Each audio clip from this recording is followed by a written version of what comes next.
دانیہ قرآن academy. یہ قرآن وہ رستہ دکھاتا ہے جو سب سے سیدھا ہے، اور مومنوں کو جو نیک عمل کرتے ہیں بشارت دیتا ہے کہ ان کے لیے اجر عظیم ہے۔ اللهم صل على سيدنا ومولانا محمد وعلى آل سيدنا ومولانا محمد وبارك وسلم۔ رب اشرح لي صدري ويسر لي أمري واحلل عقدة من لساني يفقهوا قولي۔ رب زدنا علما، رب زدنا علما، رب زدنا علما۔ أعوذ بالله من الشيطان الرجيم، بسم الله الرحمن الرحيم۔ وما أدراك ما يوم الدين۔ وما، اس الف کے اوپر جو مد لگی ہوئی ہے، اس مد کو مد منفصل کہتے ہیں۔ آج کے سبق میں ہم نے جاننا ہے کہ مد منفصل کس کو کہتے ہیں، اس کو کتنا لمبا کیا جاتا ہے اور کیسے پڑھا جاتا ہے۔ سب سے پہلے یہ جاننا ہے کہ واؤ کے اوپر کیا ہے، متحرک ہے، واؤ متحرک ہے، واؤ کے اوپر زبر لگی ہوئی ہے، واؤ کے اوپر زبر والی حرکت لگی ہوئی ہے۔ اس کو ہم نے کیسے پڑھنا ہے، واؤ زبر وا۔ اب میم بے متحرک ہے، میم کے اوپر زبر والی حرکت لگی ہوئی ہے، لیکن اس کو پڑھنے سے پہلے جب ہم نے آگے دیکھا ہے، آگے کیا ہے، الف ہے۔ الف سے پہلے حرف پہ جب زبر آ جاتی ہے تو اس الف کو ایک الف کے برابر لمبا کیا جاتا ہے پچھلے والے حرف کو اس کے ساتھ ملاتے ہوئے۔ اب ہم نے میم کو جب الف کے ساتھ ملانا تھا تو ایک الف کے برابر لمبا کرنا تھا، ٹھیک ہے۔ پھر اس کے اوپر آ گئی یہ مد، یہ چھوٹی مد ہے، اس کو ہم نے 2 الف کے برابر 3 الف کے برابر بھی لمبا کیا جاتا ہے، لیکن اس کو سمجھنے پڑھنے سے پہلے جب ہم نے آگے دیکھا ہے، آگے یہ جو الف ہے، الف دیکھنے میں نظر آ رہا ہے لیکن اس الف کے اوپر لگی ہوئی ہے زبر، ٹھیک ہو گیا۔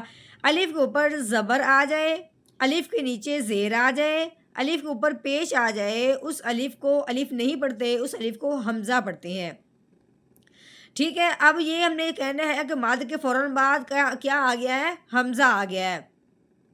یہ اس لیے کہنا ہے، واضح کرنا ہے، کیونکہ مد کے فوراً بعد اگر حمزہ آ جائے اس مد کو 4 الف کے برابر لمبا کیا جاتا ہے۔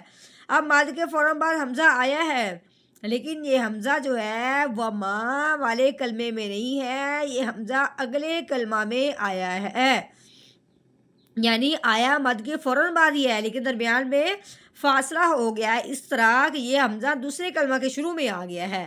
یہ حمزہ اسی کلمہ میں نہیں آیا، اگلے کلمہ میں آیا جس میں کیا ہو گیا، فاصلہ ہو گیا، اس لیے اس مد کا نام کیا ہو گیا، مد منفصل، یعنی حمزہ فاصلے والا، ٹھیک ہو گیا۔ لیکن اس حمزہ کا جو عمل دخل ہے وہ اس پہ پورا کا پورا ہے، یعنی کہ 4 الف کے برابر ہی اس کو لمبا کیا گیا ہے، جس کو ہم نے کیسے پڑھنا ہے، میم الف مد زبر ما،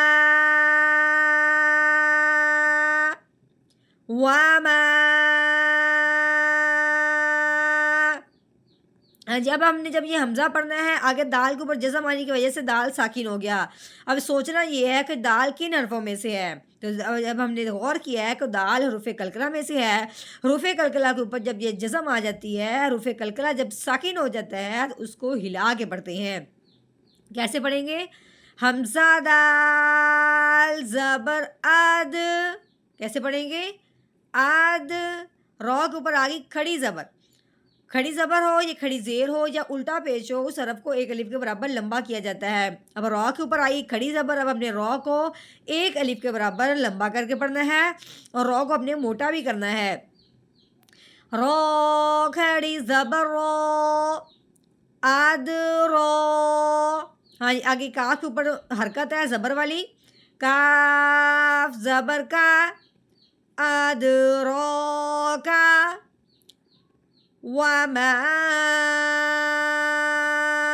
ادراکا۔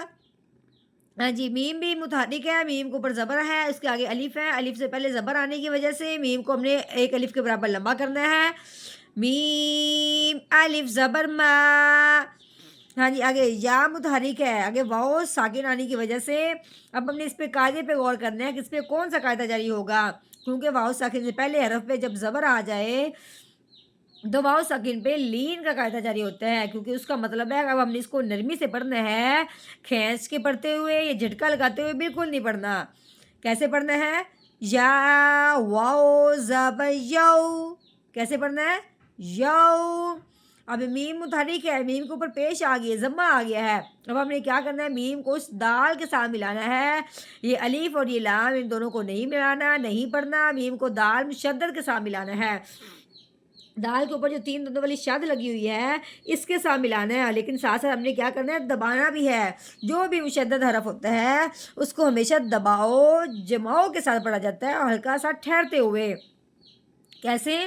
میم دال پیش مد، کیا کر دیا ہم نے؟ مد، یو مد۔ ہاں جی، آگے جو یا ہے یہ ساکن ہوگی ہے اس جزم آنے کی وجہ سے، اب یا ساکن پہ مد کا قاعدہ جاری ہوگا، کیوں؟ یا ساکن سے پہلے زیر آ جائے تو اس کو ایک الف کے برابر لمبا کیا جاتا ہے، اس لیے یا ساکن سے پہلے زیر آنے کی وجہ سے یا ساکن پہ مد کا قاعدہ جاری ہوا ہے۔ کیسے پڑھیں گے؟ دال یا زیر دی، یوم الدین، نون متحرک ہے، یوم الدینی، نون کے نیچے کسرہ آ گیا تھا، آگے کیا ہے؟ وقف آنے کی وجہ سے اب ہم نے نون کو ساکن کر دینا ہے، یعنی اس کا جو کسرہ ہے اس کو ہٹا دینا ہے، تو کیسے پڑھیں گے؟ آگے وقف، یوم الدین، یوم الدین۔ ہاں جی، یہ ہم نے کر لیا، اس کا توڑ پہلے ہم نے جوڑ بھی کیا ہے، روانگی کے ساتھ بھی پڑھا ہے، مکمل آیت کیسے پڑھیں گے؟ وَمَا